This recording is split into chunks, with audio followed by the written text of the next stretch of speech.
The world seems to be changing at breakneck speed. Perhaps nowhere are we seeing more cultural change than in our beliefs and behaviors related to sex and sexuality. Recent directives regarding transgender accommodations leave most of us scratching our heads regarding how to best respond and honor God in our homes, youth groups, churches, and schools. We'll be talking to Christian ethicist Dr. Dennis Hollinger about the Christian response to LGBTQ issues and much more on this episode of Youth Culture Matters.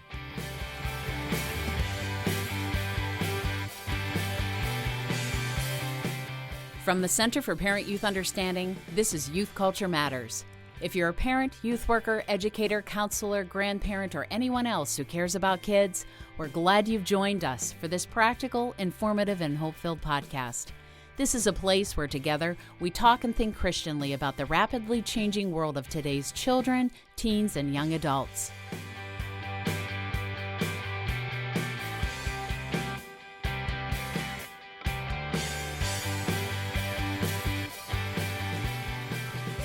Well, welcome everybody to this next episode of Youth Culture Matters. I'm Walt Mueller here at the Center for Parent-Youth Understanding. Jason Sochanek is our co-host. Jason, welcome. Good to be here. Happy podcast. Yeah, I did. I didn't come up with anything new. I'm working on it, okay? No, that's my hashtag. I think that's got to be our new hashtag. Happy podcast. Okay, well, I'll come up with something new for the next one. Trust me on that. I've been working on it, but the creativity is just not clicking for me. Jason, we've been tracking a little bit with, this is our 9th episode, and with the first 8 episodes, the numbers have been phenomenal. I mean, the response to this has been good. So I just want to say, on behalf of all of us, thank you to everybody for tuning in. So I can't believe we've got 5 people listening to this. That's so awesome. It is, because that's one more than actually puts it together. Because there's 4 of us here who are making this thing go, so it makes it all worth it. Just that is exactly right. It's a winner. It's a winner.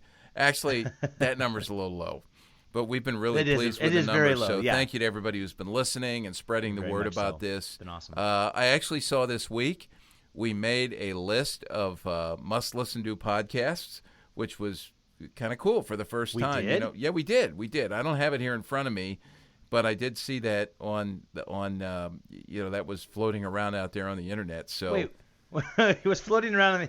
That sounds like something I hear in the high schools.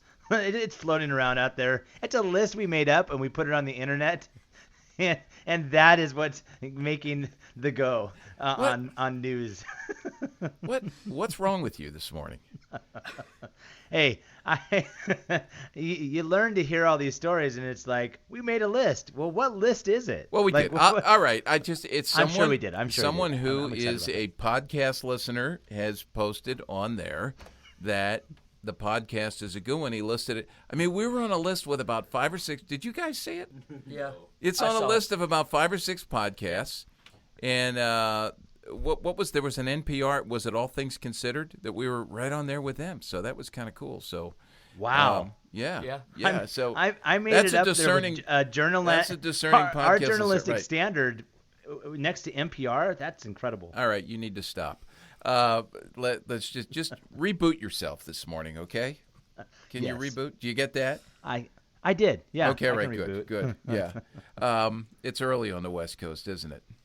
And I want to say this, too. I want to say thanks to Chris Wagner and Kenton Hawk for all their good work on putting this together. Now, I say that right before we turn it over to them, and they're going to have a question for us or something. Is it a question or a quiz this morning? Oh, it's a... You may want to put your mouth up near that microphone. Sure. It's a... Maybe not, I don't know. It is a very simple stated question. You guys can feel free to elaborate as much as you would wish. All right. And I do preface this all the time by saying this is a fun segment, but I'm not sure. I mean, we'll judge that afterwards. Because he's bent on revenge to me. You heard that in the last podcast. There's no revenge in this question. Okay, right. So I get to wait longer and lose more sleep. Great. All right. Here it is. It's very simple. Star Wars or Star Trek? Oh, this is easy. That is absolutely the easiest question I've ever received. Star Wars, hands down. Feel free to explain. Oh, well, Star Trek, I mean, I just feel like it ripped off everything off of Star Wars. Well, actually, Star Wars probably ripped off everything from Star Trek. Yeah, if I'm how being can completely Star honest. Trek rip off from Star Wars I know. when Star Trek I was know. around before Star Wars? Well, that's how big of a fan I am. I Okay. live in a world that I believe everything about Star Wars is right and everything about Star Trek is wrong. So I didn't even say the name. I used to say Star Trek, not Star Trek. And so that just makes Trekkies really upset. And I could potentially be saying it wrong right now, but I'll just say this. I've come to really like Star Trek, but Star Wars, hands down, my favorite. I mean, I had the toys. I had the Millennium Falcon is like by far my favorite vehicle that's not real. And Luke Skywalker, Darth Vader, good, evil. I mean, heroes, villains. Star Wars embodies all that is great about an imaginary world. Yeah. Hey, the needle on our nerd meter here just tipped way over. Oh, you get me started on Star Wars or superheroes, the nerd meter will break. Yeah. Well, all right. I'm going to try to answer this. And honestly, I don't know how. I mean, I'm going to pull a Byron Borger here. I've had this card in my pocket for a while. You know how he rejected the question? So I reject the question because, honestly, and people are going to hate me for this, I don't go to bed at night thinking great thoughts about either of those things. I used to always say that I pride myself in the fact that I've never watched a complete episode of Star Trek, wearing that as a badge of honor, which I know doesn't sit well with some people. Star Wars, I've watched the movies, and I think they're entertaining. I think they're great. But, if you're really pushing me for an answer, it would be Star Wars, because I've watched it, and I have never watched a complete episode of Star Trek. I'm not a science fiction or a space guy. Yeah. So have you gone to see the new Star Wars? You know what? I was afraid you were going to ask that question. Yeah. Not yet, because I'm telling you, and it sounds crazy as a guy who likes to study culture, to me right now, that would almost be a chore. Really? Yeah, Are you kidding? I'm just not into the space stuff. Oh, I was so excited I took my staff. Yeah. That's how excited I was. I mean, Star Wars. It was Star Wars. Yeah, I do need to see it. Look, Han I'll admit that. and yeah. Leia. I mean, you know what? When I'm with you again in Pennsylvania, I think I should watch it with you. All right, we'll do that. When's that going to be, by the way? Because I have to put that on the calendar and start to prepare. I'm just going to show up. It's going to be All right, a okay, great great. moment. Well, now I've got that weighing on me, plus the Chris Wagner revenge factor. So No, it'll be that's great. a double In fact, whammy. What I'm going to do is I'm going to show up with the other 5 listeners that we have. Yeah. So it'll be a perfect. Do I ask? Time. Do I need? Wait. All right. What are you going to say, Chris? CJ Raisin may have been my imaginary friend, but CJ Raisin will haunt your dreams. Well, you know what? You just beat me to the punch there, because I was going to turn it around on you and ask you, okay, that's we've both answered the question. How would CJ Raisin answer this? Really, I have no idea. But All right. Yeah. Check in with him before Okay, the next podcast. Next time I have a conversation with him. Yeah. Okay, good. We knew we'd come back to that. Well, hey, Jason, thanks for the question, guys. That was easy. You guys went easy on us this time, so all right. Let's talk a little bit about youth culture, as we always do in this first segment, and talk about some of the stories and things that we're seeing happen in culture. So the guys are going to, what do we call this? 2-minute drill? 2-minute drill. Our 2-minute drill. So the guys are going to have a bell going, and we're going to work to stick to it. So go ahead, Jason. Give us a story. That'd be great. Well, here, there's a few that I'm excited to be able to share this morning, or this afternoon, or this evening, depending on whenever where people you are listening, when right? You're listening to this. Yes. But the first is this: pornography can actually make some people more religious. A study found. That's a Now, this confusing is a title pretty- there, all right? It is, and it's a very confusing title, right? Like that pornography could lead someone to be more religious, and actually, it's a lot more complicated than the title suggests. What they're actually saying, and the study is going to be published in the Journal of Sex Research later this month. But what it looked at was over time, depending on how much you used pornography, it could either 1, draw you away, or 2, draw you closer, depending on usage, depending on how frequent it was. And what they found is less frequent actually drove individuals away from religion, and more frequent actually drove people towards. And which is a very complicated, very drawn out, and I have a lot of ideas of why this is probably going this route. But this is what it said. The author, the one that put this together out of the University of Oklahoma, said that pornography use may have an impact on changes in religiousness. Exposure to pornography may make people feel guilty about violating the rules of their religion, leading them to distance themselves from religious activities. The most frequent pornography viewers, on the other hand, may find ways of rationalizing their behavior to avoid feeling at odds with their religious convictions. Some may also turn to religion as a means of overcoming or atoning for a behavior that makes them feel guilty. Religious leaders in particular may find it useful to note that heavy pornography use may drive some closer to religion rather than further away. I share this story really for this. I think that we need to be having honest and vulnerable conversations around the issues, and specifically pornography.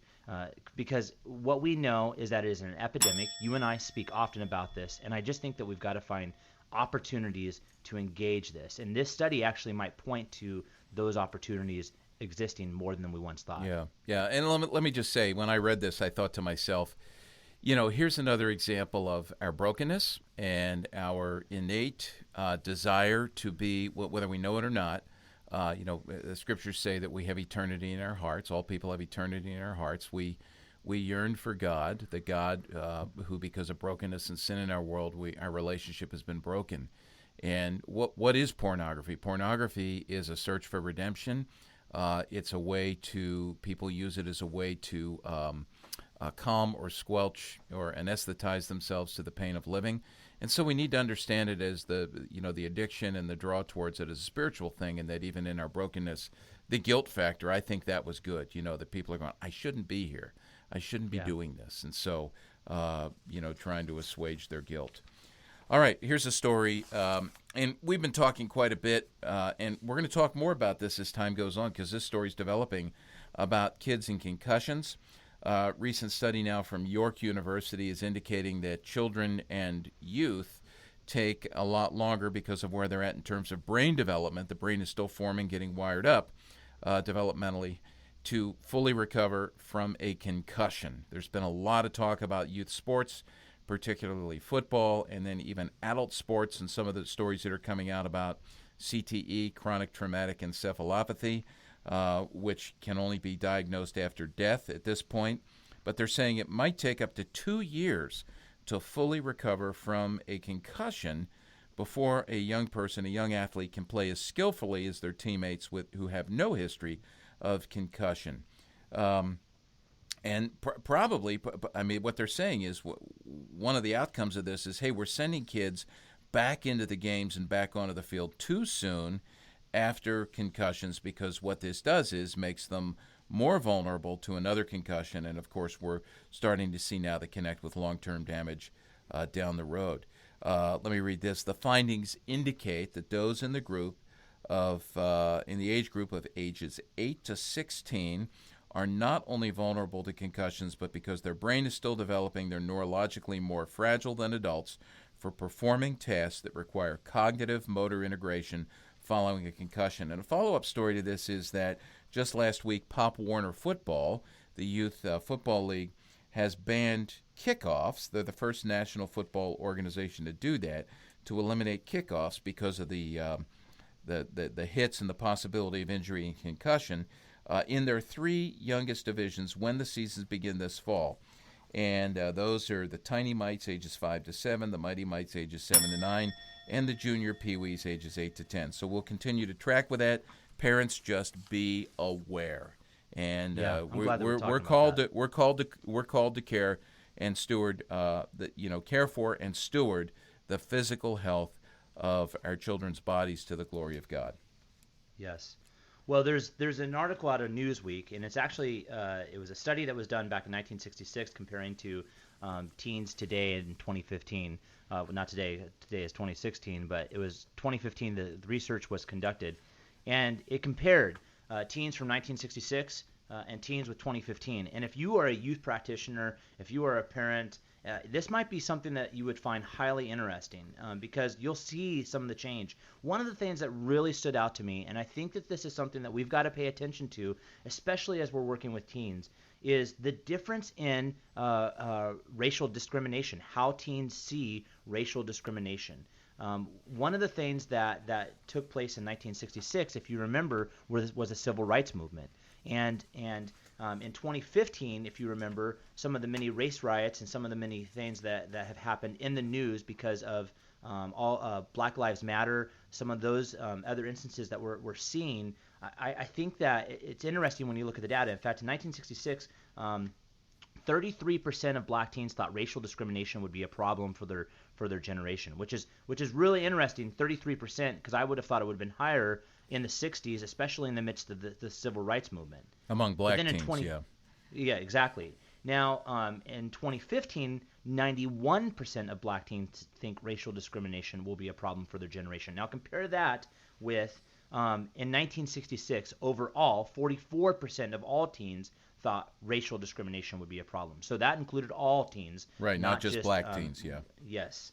And in 2015, 82% of teens think racial discrimination will be a problem for their generation. So this is something I think that we've really got to listen to. I know that in future podcasts we're going to have some conversations around culture, around ethnicity, around race, which I'm really excited about. But I think that when you go to the study, I would pay special attention to this. I think that there is something that is happening with race in our culture today, and we need to be aware of that as practitioners, and especially as individuals that believe in a creator that made us all in the image of God.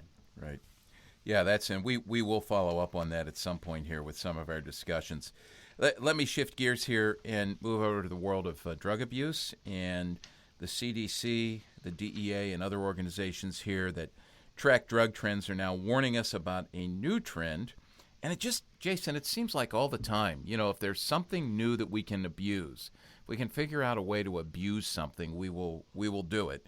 But the new thing is fentanyl. And most people are familiar with fentanyl, the fentanyl patch, other ways that fentanyl is administered. It's a very potent painkiller that's a legitimate prescription drug.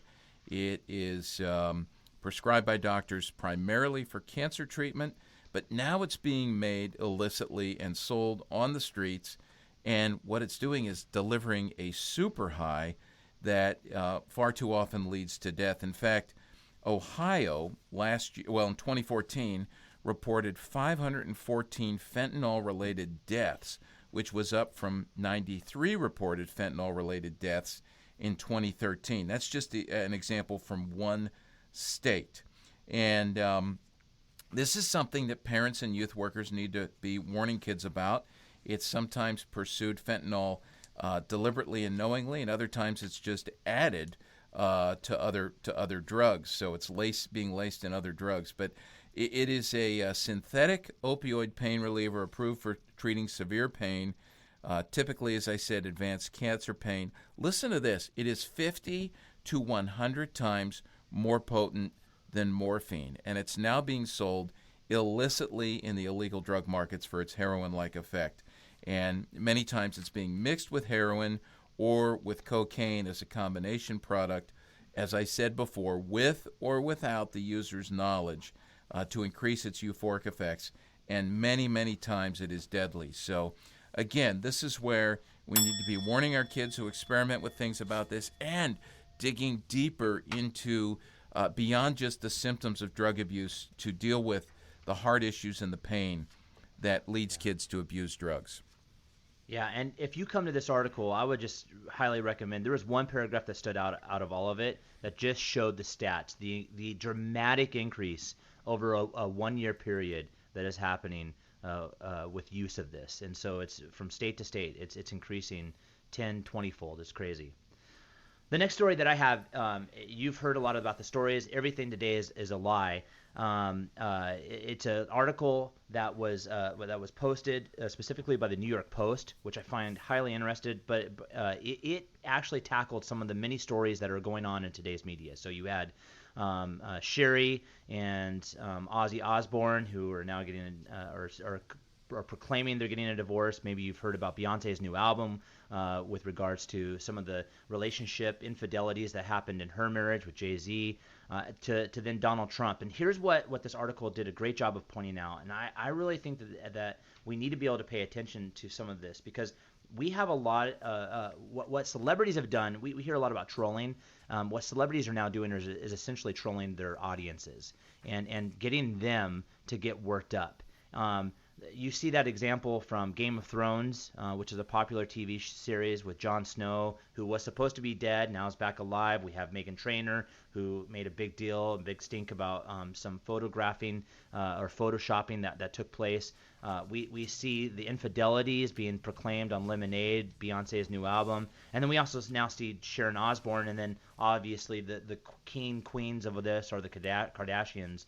But I think that what we're seeing is now, and we saw this in the political campaign. We see this with Donald Trump. It's a new generation of trolling that exists in real life in real time that's causing us to get involved. And essentially, what the New York Post says is we hate watch. We hate watch, and we follow people we dislike online. Celebrity blog post stories of pregnancies, marriages, divorces, rehab stints, gender reassignments, and then commenters wondering if it's real, if it's not real. They're drawing us in. And so, and what specifically is going on with regards to Sharon and Ozzy, they proclaim they're getting a divorce, but then a few days later they were seen snuggling and cuddling, and so we're being drawn into this. And I think that we've just got to make sure that we have a critical lens with the things that we're seeing. That's why I love so much what we're doing at CPYU with looking at the soup of our culture, really examining it, understanding it, because beneath the surface, there's a lot more going on than what we see. Right, and what we need to do as parents and youth workers is point these things out as we encounter them to teach our kids how to discern, and especially at the level of being manipulated. Well, this is good. I love talking about this. We're going to transition, take a break here, and Jason, I am really excited. You're going to get to meet a friend of mine when we come back, and we're going to have a discussion with him. Dr. Dennis Hollinger is the president of Gordon-Conwell Theological Seminary. He's also an ethicist. He's written extensively on ethics, and particularly sexual ethics, and we're going to pick his brain a little bit on some of the issues that are facing us in culture related to the LGBTQ conversation, certainly some of the things that are coming up right now with in the news with schools and transgendered bathrooms. So we're going to pick his brain on that, and I found him to be a very helpful resource. So when we come back, we're going to have a great conversation with Dr. Dennis Hollinger. Stay with us.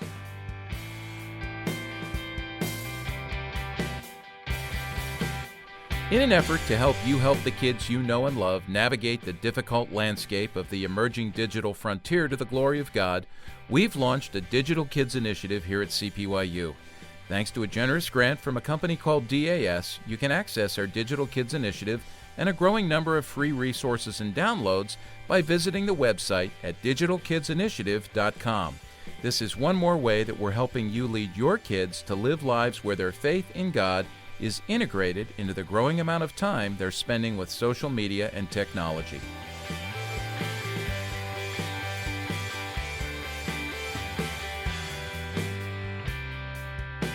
Well, welcome back, everybody, to this episode of Youth Culture Matters. We are really excited about what we're going to talk about now. Actually, more so, Jason, who we're going to talk to, and that's Dr. Dennis Hollinger, who is the president of Gordon-Conwell Theological Seminary, a place I've been privileged to graduate from twice. And Dennis is not only the president there, he's also the Coleman M. Mockler Distinguished Professor of Christian Ethics. And he holds other positions and things elsewhere in terms of Center for Bioethics and Human Dignity. He's got a great resume, and I've just found Dennis to be a very helpful thinker on numerous issues, especially those related to sexuality. And Jason, you and I with CPYU here, we spend a lot of time talking to youth workers and parents about issues of sexuality through our Sexual Integrity Initiative. So it's going to be great to talk to Dennis, particularly about his book, The Meaning of Sex, which we'll talk a little bit more about that later. But I have personally found that to be an extremely helpful book to frame conversations about biblical sexualities. I know you have as well, Jason. So it's a great book. Yeah, it's an incredible book. We passed it along to each of our volunteers and asked them to read it because it's a great tool for both conversation and knowledge, especially in the arena of sex, sexuality, and relationship. Yeah, good. Well, let me ask this question before we jump into that discussion, because, Dennis, you're up on the North Shore of Massachusetts in what I always say is the most absolutely beautiful setting to ever study. I mean, it is just amazing. But let me ask you, because Gordon-Conwell is so near and dear to my heart, what's happening now up at the seminary? Any great news you can give us about what's happening up there? Well, we've just come through graduation, and that's always a wonderful time to see people complete their studies at Gordon-Conwell, head off into a broad array of ministries. Our students will head into the pastorate, to the mission field. Some will head on to further doctoral studies, to go into teaching. Some will go into counseling. Some will work for parachurch organizations, the kind of organizations you guys head up. And some will serve Christ in the marketplace. We have one of the initiatives that I love here at Gordon-Conwell is a center for workplace theology and business ethics. Our former professor in that area just retired. We've made a new appointment, a guy coming from Oxford who had been in the corporate world for 25 years. And all of that is richly exciting to me because it helps people going into ministry think about, how do I connect Sunday to Monday in my ministry with people who are living in the trenches, if you will. So that is of great excitement. We've added a new person thanks to a significant grant that was given to us in the area of discipleship. This person will really spend 50% of their time discipling students as well as teaching courses in discipleship. I think that bodes well for the future and for our ministry in serving the church. And that's really what we're about, is serving the church. Yeah, can I ask you just real quickly, the professor that left, are you talking about David Gill? David Gill just retired. That's right. Okay. I'm just going to mention because, some people equate a seminary education with quote unquote professional ministry, and that you have to be in residence to learn. And I'll tell you, one of the great things that David Gill was involved in just a couple of years ago was an on-campus, couple-of-day seminar, and I know you were there, on social media and technology. Yeah. And it was wonderful to see lay people come in, not just from the community, but from elsewhere, to sit for a couple of days to really hear some great cutting-edge thought that was biblically based on how we can best glorify God through this wonderful gift of technology.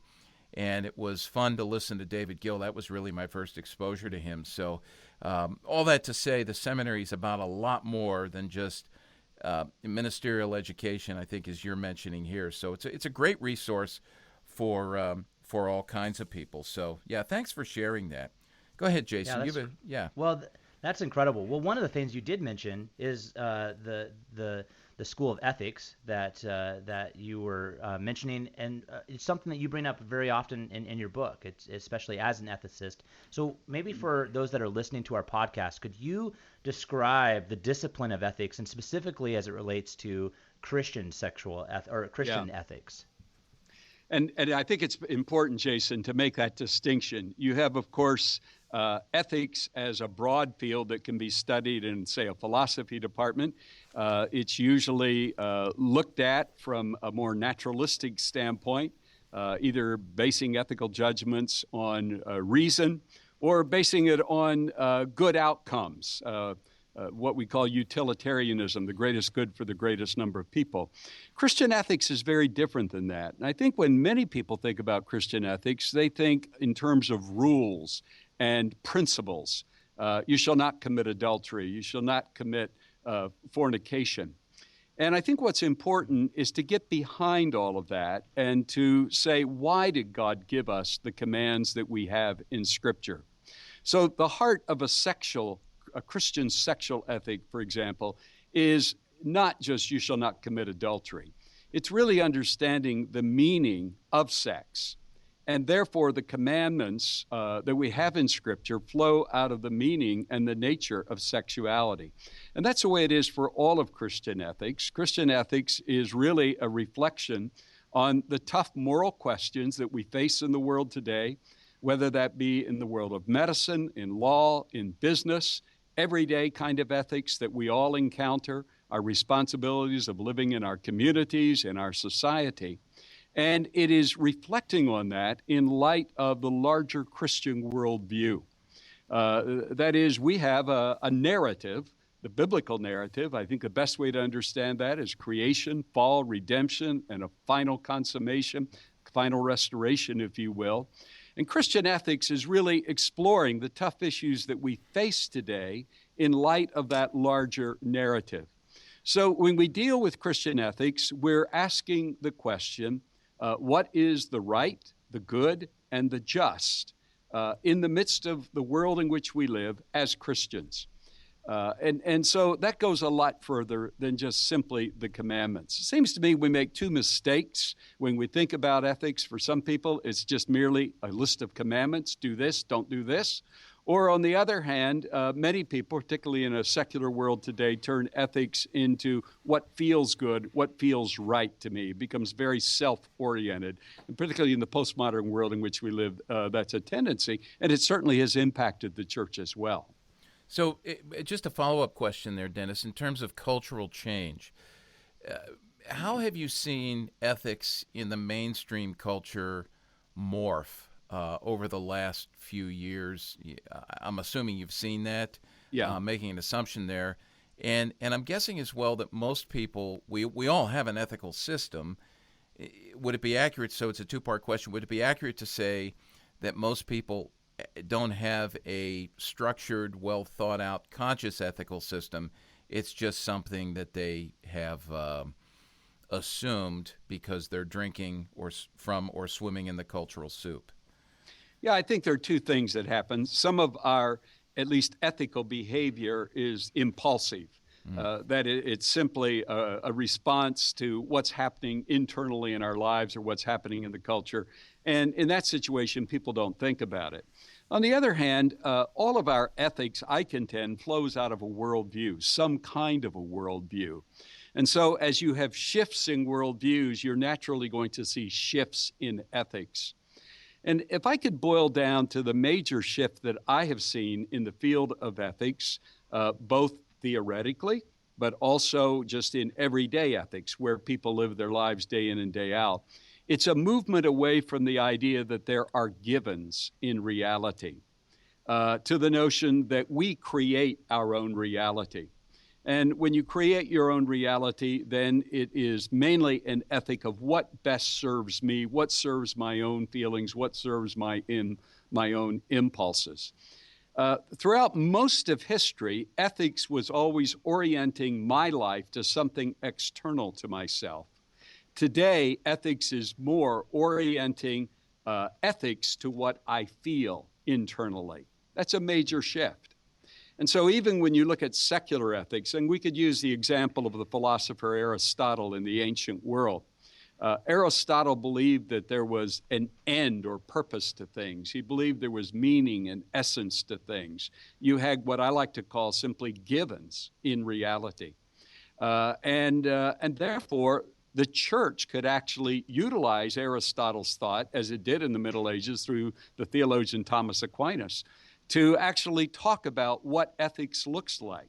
Because Aristotle had an ethic that, at least to some degree, was compatible with a biblical ethic, with a Christian ethic. And that is the thing that I think has changed most in our world today. There's no longer that assumption that there are givens to which I can form my life. Rather, we can form ethics to my own life. This is what you're saying here is so important, and yet often left unaddressed. It's not thought about, and particularly among parents and youth workers, and I would even go so far as to say pastors, that they're not thinking about these issues, the power of worldviews, the very subtle way that worldviews sneak in and direct people's beliefs and resulting behaviors. And then we And then we stand as the church and we scratch our heads and we're going, well, how did this happen?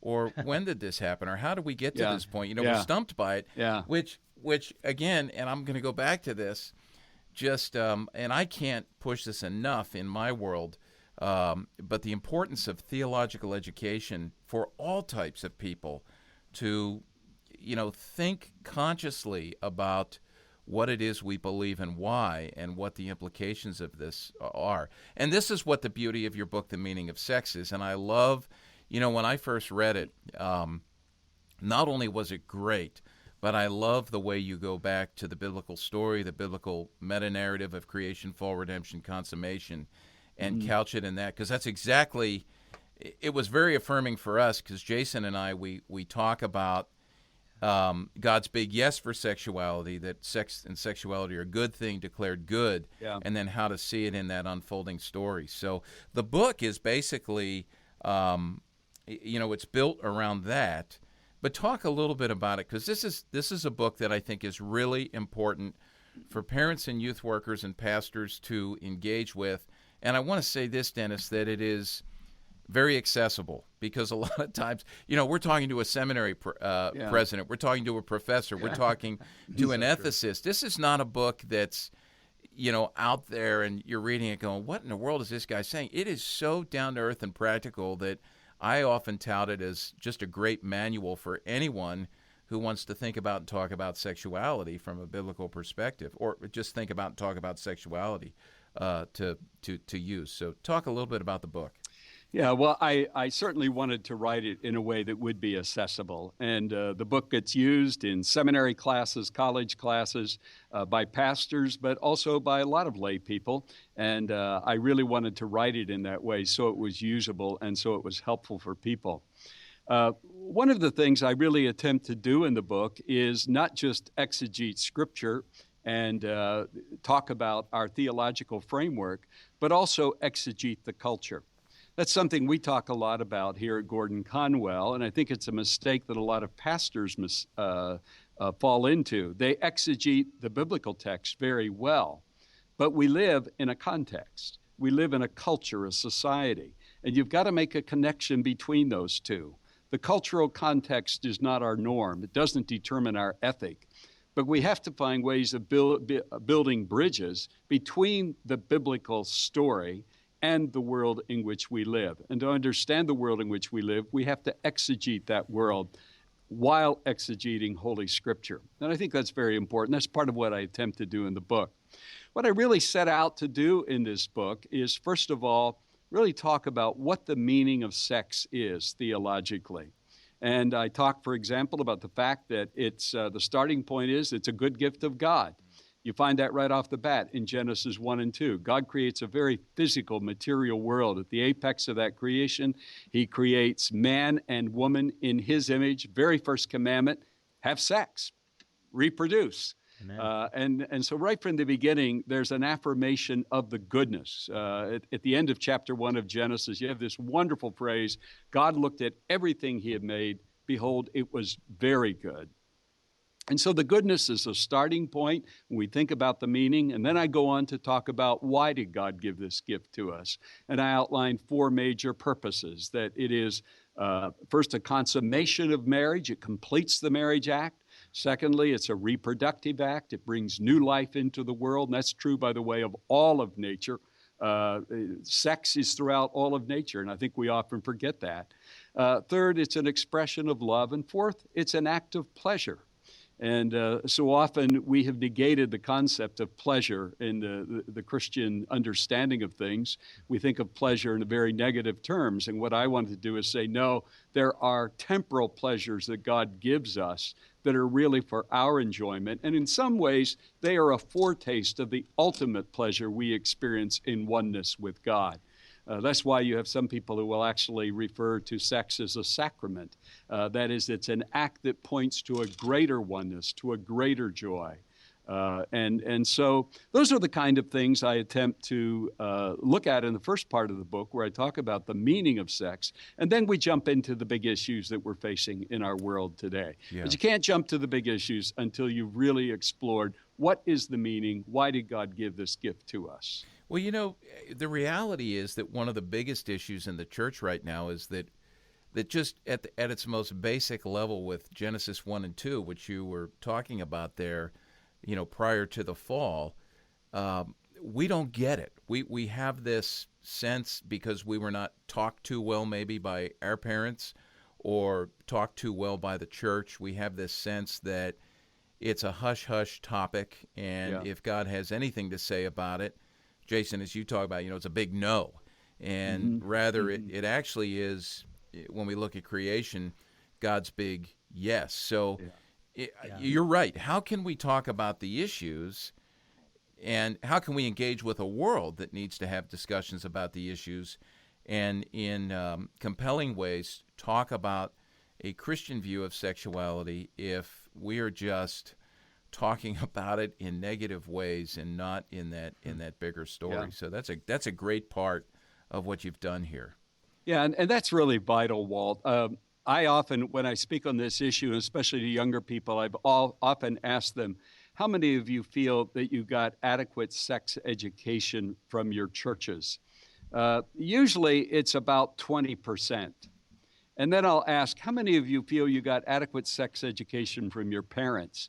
It might go up slightly, maybe 25, 30%. I've never had a group where it's 50% of the younger people, and this would include college students or young adults, who've said, I feel like I got adequate sex education. Mostly what they heard was a no. They never heard the yes. They never heard the larger picture. And no wonder we're struggling in this issue, not only in society, but in the church today. So we've got to begin to deal with it. Well, this is good. Let me, Jason, do you have a question real quick?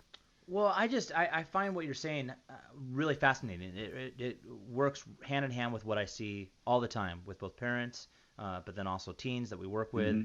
And I'm going back to even what you started this segment with, and the idea of ethics versus Christian ethics, and specifically Christian sexual ethics. So I'm really I'm tracking with what you're saying, and I think a lot about how it's not just even an understanding of Genesis 1 and 2, which Walt just brought up a second ago. I wonder how much it has to do with how we understand Christian sexual ethics, and then how we engage those ethics, because so much of what we think of when it comes to sex, when we communicate it, the ethic around it is no, rather than even the 4 embodiments that you mentioned, and allowing that to be the way in which we dive into it. Is that something that you see as you think about this with regards to the way we see Christian sexual ethic then driving the conversation that happens around this? Yeah, I think the real challenge for us is, how do we implement our Christian ethics in the life of the church and in the world? And this brings me to a distinction that I often make when I talk about ethics, and I do so in my book. It's the distinction between Christian ethics, pastoral care, and public policy. And what's interesting is those 3 get conflated.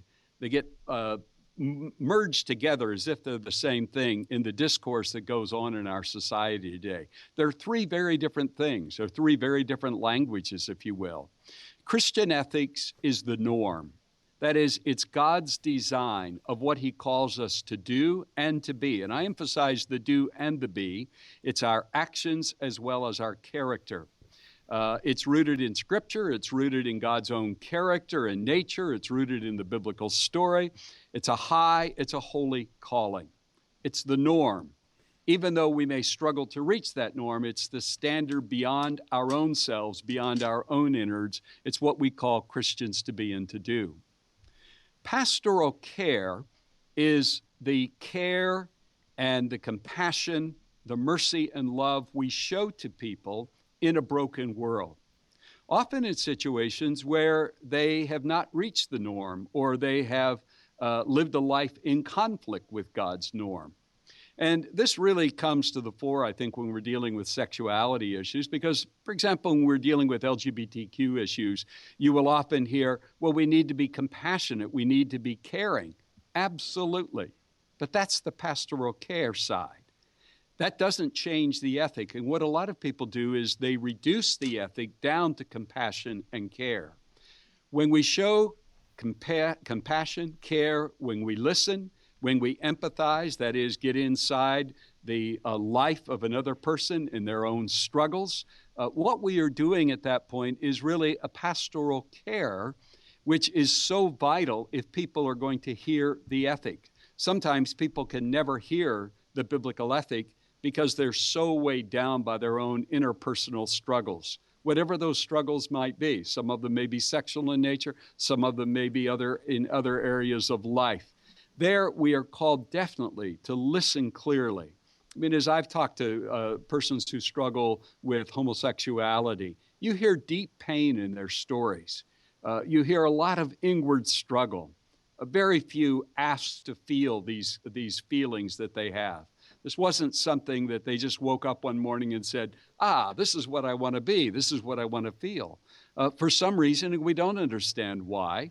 And psychologists don't understand why. You can look at American Psychological Association website, and very explicitly it says we do not yet know the causes of same-sex attraction. And so for persons who struggle with this, the church has to show a great deal of pastoral care. But that care is not the ethic. Yes, I have an ethical responsibility to show that care, but sexuality is not reduced to compassion and care. And then you have the third whole area, and that's the public policy side, our life in common in a very complex, very pluralistic world. Now, there have been those attempts at times throughout the history of the church to develop a theocracy, whereby we try to impose a Christian ethic, a biblical ethic, onto non-believing people, onto a pluralistic society. Often it has backfired. And I think in our own journey in this area of sexuality today, we have often forgotten there's a difference between the ethic of a Christian, what we call Christians to and the church to, and the standards, if you will, in a pluralistic society. It's a very complex area to talk about what is the relationship of Christian ethics to that larger public policy arena. And I think many of the areas we're dealing with today, whether it be in the transgender issues or issues of conscience with regards to gay marriage, for example, really bring the interface of the Christian ethic and the public policy, the legal dimension. It brings it into very bold relief, if you will. And so we're struggling with that. And however we land on that issue, what you expect can be achieved in a pluralistic society, Christians may deal with. But you've got to realize they're not the same and they're very complex. This is good. I first heard Dennis talk about this in our Doctorate of Ministry cohort in Ministry to the Emerging Generations. We had him come in, and he laid out these three arenas of, the foundation of Christian ethics for the Christian, the issue of pastoral care. For a parent, a Christian parent or a Christian youth worker, this is our son, this is our daughter. That's right. This is the young person who comes into the youth group with a complex situation related to the LGBTQ, lifestyle or same-sex attraction, and then public policy, which now this is really coming to the forefront now in our culture with some of the directives that are being issued very quickly. I mean, this is unfolding fast, and it does make your head spin. So this is a great differentiation here, and I want to come back. We're going to take a break, but I want to come back and flesh this out a little bit more, talk about this, unpack this a little bit. Maybe we can throw a couple of specific situations at you if you think that's fair. And, how could we advise people on this? So we're talking to Dr. Dennis Hollinger, who's the president of Gordon-Conwell Theological Seminary, a Christian ethicist, and the author of a great book that we love here at CPYU, The Meaning of Sex, Christian Ethics and the Moral Life, which is published by Baker Books. We'll tell you more about that at the end and how to get that, but we'll be back right after this.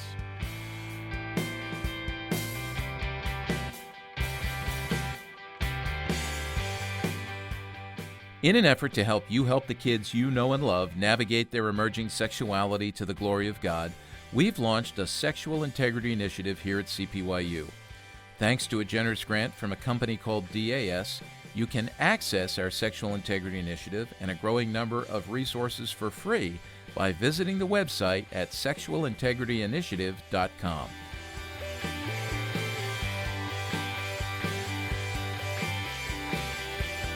Welcome back, everybody, to Youth Culture Matters. We're having a great discussion right now with Dr. Dennis Hollinger, who is the author of The Meaning of Sex and who is also the president of Gordon-Conwell Theological Seminary, with multiple campuses, I guess. You're in South Hamilton, Jacksonville, Charlotte, and in the inner city of Boston as well. Right, yeah. right. So just a great and wonderful place that has invested a lot in Center for Parent Youth Understanding, just because so much of what we do here has been shaped by my time at Gordon-Conwell and even the time of some of our associate staff members up there.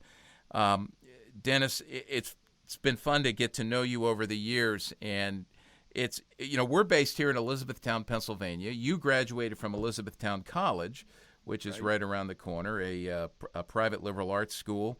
And then also, and I didn't know this, but I saw this, you were the youth pastor, was it 3 years while you were? For 2 years. 2 years at CBC, which used to be known here locally as Congregational Bible Church, and is it now Community Bible Church? Community Bible Church. Yeah. So, yeah. And actually, am I in error to think someone was a pastor there who was related to you, correct?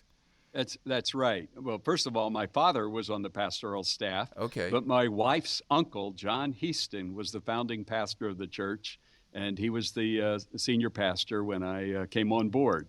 Yeah. Boy, with all these connections, I'm actually surprised they didn't name the church after you. The Mennonites do that around here. Everything's got a last name, then the church. So, but that's probably good they didn't. Anyway, Mueller Methodist. There you go. Well, now you're wrong there because I'm Presbyterian. Sit well with the Presbyterian. Yeah, that's right. Right. So, all right. So we do this fun little thing here to get to know you a little bit. We call it Take Five. We're gonna fire. I'm gonna fire 5 questions at you, and these are fairly easy. But just answer off the top of your head, so we'll get to know you a little bit. And I think this will be helpful for people too. So number 1, here you go. You ready? Yep. What is the best part of living on the North Shore of Boston? Being near the ocean. Okay, and it is got ocean on either side of us. Oh yeah, it is beautiful, absolutely beautiful up there, and very different from the beaches that most people are familiar with, because there's a lot of rock and not a lot of sand, but it's beautiful. All right, number 2, if we were to give you a ticket to see anybody in concert, living or dead, who would you want to go see? Oh my! And we'd assume that they'd be living. So if you say Elvis, he'll be live. You'll get to see him. I've always loved Mozart, so I would have loved to have seen Mozart perform live. All right. Okay. I love classical music. Yeah, that's it. That's a good thing. Number 3, we'll go back to New England here, and I'm assuming you like this food, but what's the best place to get clam chowder in New England?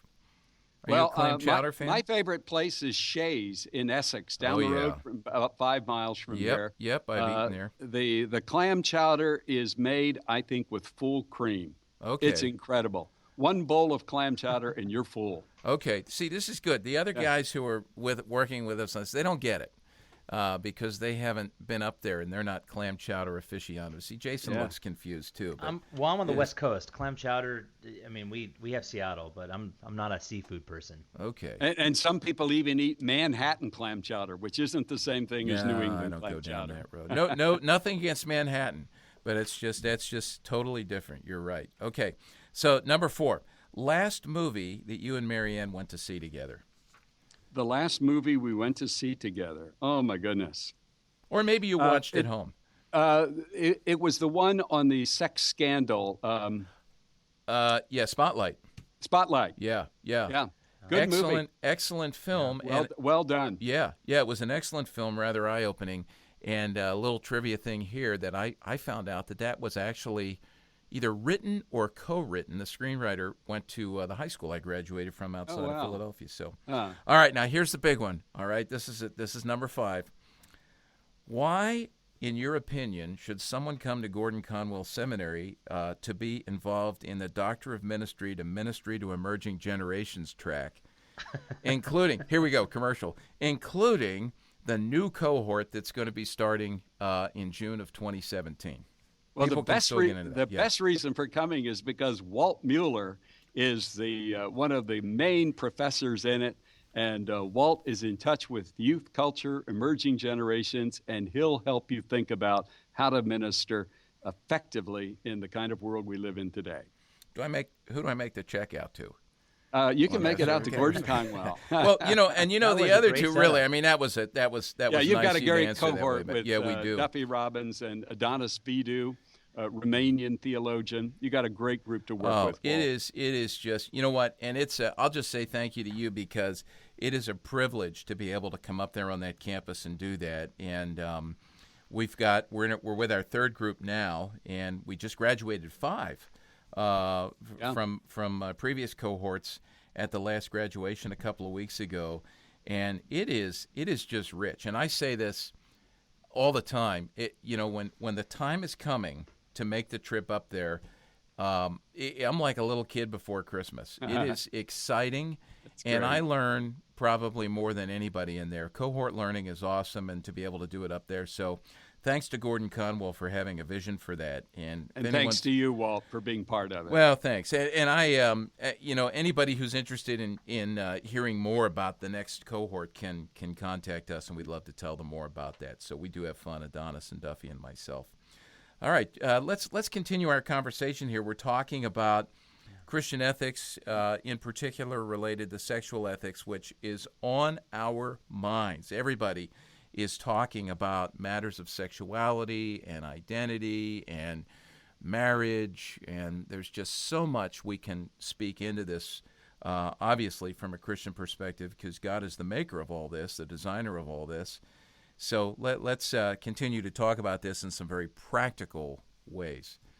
Yeah, let's do. I want to jump right into some of the hotbed issues, specifically around LGBT, because I know that we're going to have a lot of listeners that are going to have questions, because you're giving a lot of really good content with regards to the meaning of sex. And one of the hotbed issues that we have when it comes to sex is LGBT, specifically those that are struggling with same-sex attraction. Mm-hmm. So I'm curious to hear from you some of our response. We have individuals that are in our churches, parents who have teens and young adults who are in same-sex attraction relationships, and I'm just curious, what is our response? How do we engage in that as Christians, as individuals that are followers of Christ? Yeah.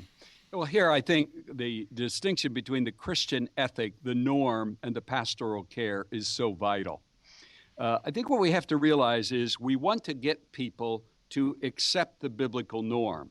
The question is, how do we start with where they are, either in a relationship, as you may have in a case of 2 lesbians or 2 gay males, and how do we get them from where they are now to truly accepting the biblical norm? And I think it's a matter of holding together 2 things that the church has always had difficulty holding together. That is truth and love. I love the passage in John 1 that describes the incarnate Christ coming full of grace and truth. And whatever we do practically in dealing with these issues, those 2 have to be held together. We don't have a good record in holding those together. Truth means that we really stand on the side of what the Word of God says, and we get to the theological framework and the theological understanding. Love means that we show the very same kind of grace and mercy that Christ has shown to us in our own waywardness, in our sinfulness and fallenness. So let me give you a concrete example. Marianne, my wife, and I have friends, a couple, who have a daughter who is a lesbian. She is living with this partner. And the way they have attempted to work at this is that when the 2 of them come to their home, they're welcome in the home, but they've made it very clear that when they're in their home, because of their convictions, they can't sleep together. Now, they know that they're living together, they're sleeping together, they're engaging in gay sex, but it's their way of saying, look, you are always welcome to come back home. But there is a limit here. There's a concrete standard that we hold. And I think these are the kinds of things that whereby we can make a statement and yet at the same time show love to our children. One of the questions I'm probably most often asked is, what do I do when I'm invited to a gay wedding? I have a cousin, and they have a partner. They're going to get married. I've been invited to the wedding. I have a sibling. What do I do? And I think that partly what you do is what you feel your presence or absence will communicate to that couple. If they know your convictions, I think probably it's legitimate to attend the wedding, not to give a blessing to that union, but rather to say, I love you as my brother, my sister, my sibling, my friend, whatever the person is. And yet at the same time, to be able to say, you know what my convictions are and what my standards are. Now, those are the kind of concrete situations where holding truth and love together are pretty difficult. But the love side would say, I just go, I don't worry about it. I just tell them I love them. And almost sending a message, what you're doing is fine. On the other hand, if you don't go, you're really cutting off all communications in the future. You're cutting off the potential of working with that person, loving them, enabling them to truly understand God's designs and try to move to the norm. So this is a good example, I think, of where you're showing a pastoral care, and yet at the same time, you're very clear about what God's norm and what God's design is. So those are the kind of concrete situations I think we're going to face more and more in the days ahead. But it's keeping that distinction of the norm and the care separate from each other, even as they interface each other. Dennis, if you were still working in youth ministry, we have a lot of people who are youth workers who are listening to this. You've talked about parents. If you were still working in youth ministry, as these situations start to arise, and some of the questions we're hearing from youth workers, how do we integrate these kids into our youth group, or what do we do in a retreat situation? Now, I'm asking big questions here, but is there any guidance you can give us in general terms that could help us frame how we think about this, a starting point for a youth worker? Well, I think it's always important in terms of building bridges to hear stories of people. And I think one of the things that we have to help our young people get over is what we commonly call homophobia. That is fear and anger, hostility towards gays. But in so doing, we need to make sure that they're maintaining a conviction. And so obviously, Walt, the starting point there is to, on the one hand, hear some stories of people who've really struggled. So if you have a person in the youth group, to interview that person, if they're open to doing that, and saying, this is the struggle I've had. And yet at the same time, as the youth leader, be able to say, this is what we believe God's norm and design is. When I pastored in Washington, D.C., we had a lot of people who struggled with the issue in their own personal life. In this case, it happened to be more males, more gay males. We were very clear, however, first of all, as a church, as to what our convictions were. And the statement we had was not just about the gay issue. It was a statement about sexuality with application. You make a mistake if a church or an organization focuses primarily on the gay issue. That's not the biggest sexuality issue we're facing in the church. I mean, I was speaking at a pastor's conference last year, and I was dealing with sexuality issues, and some of the pastors said, hey, biggest issue we face isn't 22-year-olds shacking up, nor is it gay people living together. The biggest issue we've got is 75-year-olds who are shacking up. They've lost a spouse. They don't want to get married for financial reasons, and yet they're living together, having sex together. So I think we have to recognize this is a much, much broader issue. And as we deal with the issue in the church, deal with sexuality in general. Don't pick on the LGBTQ issues. The shifts that have gone on the LGBTQ issues are shifts about sexuality in general, And those represent larger shifts about ethics in general. So keep that in mind. I think that's very important. So if you're going to deal with the issue in, let's say, with a group of young people at a youth retreat, I think if you have some people who can talk about their own experience, and maybe some people who have struggled with this issue and have also been able to be victorious over it. Contrary to what American Psychological Association says, there are people who do change. The book entitled Ex-Gays, InterVarsity Press, documents as the longitudinal study that there are people who've changed. I've married people, I've performed weddings for people who once lived a gay lifestyle and have gone on to be able to live have a heterosexual marriage, and very successfully so. Does that mean they never have temptations anymore? They never struggle with the issue? No, not at all. As one former colleague said to me one time, I was asking him, he had lived a gay lifestyle for a number of issues, and then had a spiritual awakening, and through counseling and through spiritual help went on to have a change and have a successful marriage. And I said to him, do you still ever struggle with the issue? He said, of course I do. But he said, whereas once it was like a camel in a tent, now it's like an annoying gnat. And so still there, but no longer the pronounced issue in his life. And so, in a situation with young people, having people tell their stories, both of success as well as struggle, and then being able to really couch, I think, the meaning of sex for young people, couch it in a very meaningful way, I think is helpful. And in the midst of that, talk about how we walk with people in the midst of their struggles in life. And it's not only this issue, it's a whole host of issues where we have to walk with people in the midst of their brokenness.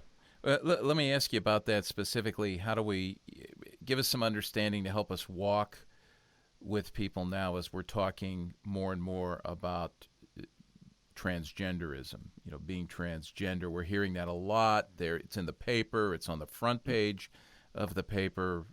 It's being dealt with here in Pennsylvania now, with school districts, as it is everywhere after the president came out with those guidelines. Help us understand that a little bit. Yeah. Well, I think, first of all, it's important to understand some differences here. There's a difference between the homosexual issue and the transgender issue, and what we also sometimes call intersex issues. Homosexuality, we're talking about sexual desire toward a person of the same sex. With intersex conditions, we are talking about biological or chromosomal abnormalities in an individual. For example, Klinefelter's syndrome is a male with an XXY chromosome. So you have an extra chromosome, which may lead to have certain female features. For example, a former student I had shared with me that he had Klinefelter syndrome, and he began to notice a couple things when he was about 12 or 13. One is, like all of his peers, he didn't have attraction towards women, first of all.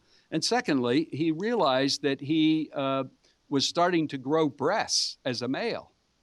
And so through hormonal treatment and through testosterone, they were able biologically, physically, to make adjustments in his life. He now is married, has 2 children, etc. That's an example of what we call an intersex condition.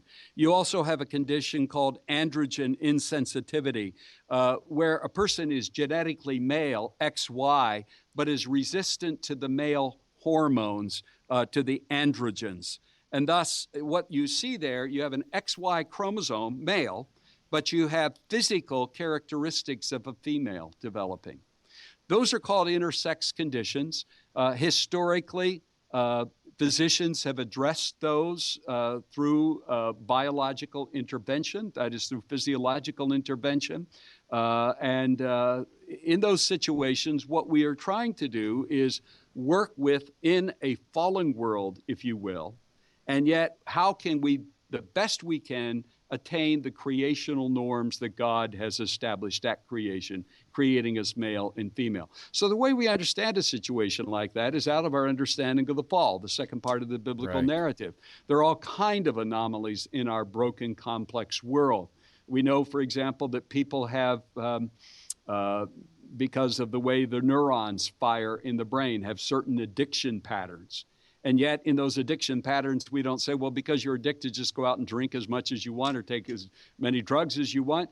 We say, no, you have a moral responsibility to put a curb on that. We know that people, because of certain brain patterns, have anger control issues, anger management issues. And so, again, what we see is biological factors at work because we live in a broken, fallen world. But the mistake many people make ethically is they allow the brokenness, the fallenness of our world to become the ethical norm. So that's one whole area then, is where you have these biological abnormalities. The second area then gets us into the transgender area, and there is actually a term that is used in psychology for that, and it's called gender dysphoria. And it means that a person does not identify psychologically, emotionally with their own biological sex. So a male feels more like a female feels more like a male. These situations are very different than the intersex conditions. It is still listed in the DSM-3, which is the diagnostic categories used by psychologists. And what we're dealing with right now in all of the discussions that are going on in our society is with regards to people who have gender dysphoria. The common term that is often used is a transsexual. Technically speaking, a transsexual is only one who's taken the steps to make changes, either hormonally or through sex change surgery that is done. The situation that we're dealing with now is what are the rights of these people relative to the rights of other people in our society. And I always like to make the point there's a difference between the right to do something and the right thing to do. That gets back to the difference between public policy, where we allow for rights in a society, and then Christian ethics, which is the right thing to do. But particularly the debate is one at a public policy level. And I think what is happening is often happens in rights issues is the rights of one minority group sometimes is allowed to have ascendancy over the rights of others. I think as we face this issue as a society, we have to make some distinctions. It seems to me, for example, there's a very important distinction to be made between the use of bathrooms and the use of showers in a high school locker room, for example. Those are two very different issues because you can maintain a certain kind of privacy in a bathroom that you can't in the shower room. And yet they're getting all lumped together. And so the federal mandates that are handed down to us are not very helpful. They're not very wise in terms of making these kind of distinctions that could be helpful for a society trying to live together. I mean, do we really want our 12, 13-year-old daughters or sons to walk into the shower room in which there's a person that has opposite sex genitalia? What that does then to the majority of people to preserve the rights of one individual, I think becomes highly problematic. This issue isn't going to go away. It's going to get more complicated, I think. It's going to become more pronounced. And I think as we talk about this in society, we need to use good common sense kind of ethics, if you will, not just revert back to our biblical and theological language, at least as we have discourse, say, in our communities with a school district and talk about this. Many school districts will try to make some kind of accommodations where they can. That's probably easier done in the bathroom. That's probably harder done in the locker room and in the showers. But it seems to me that we've got to find resolutions that really can protect our children. That's one of the greatest cares I have. What are we going to do to our society? What are we going to do by simply saying, okay, we have to accommodate to all of the rights of everyone who comes along and says, I've been inflicted with this situation in my life, and my rights have to be protected, even if it infringes on the welfare and the good, the common good of other people. This is really good, and I know we're winding down here, but can I ask you one? Oh, it's so unfair to say quick question. I'll try to make it a quick question, in terms of your ability to respond. But if a parent calls you and says, hey, they're trying to, transgender bathrooms, anyone can choose based on their identity at any given point in time in our community, we're going to go to a meeting. the school board, the district's going to have a meeting. What would you say to them in a minute about how they should approach that meeting? Posture, content, demeanor. What would you say as followers of Jesus? Yeah, I mean, we've really gotten a bad rap as Christians, as people who don't care, as people who aren't concerned about justice issues. And obviously, this is kind of a situation. We are concerned about justice. We are concerned about a person who struggles, whether it be with an intersex condition or with gender dysphoria. So I think that when one goes into a discussion like this, it needs to be framed with a great deal of understanding. Many times people speak very emphatically, very prophetically, and really don't understand the issues, don't understand the differences between the kinds of things we're talking about, or don't even really think about the difference between the bathroom situation and the locker room situation.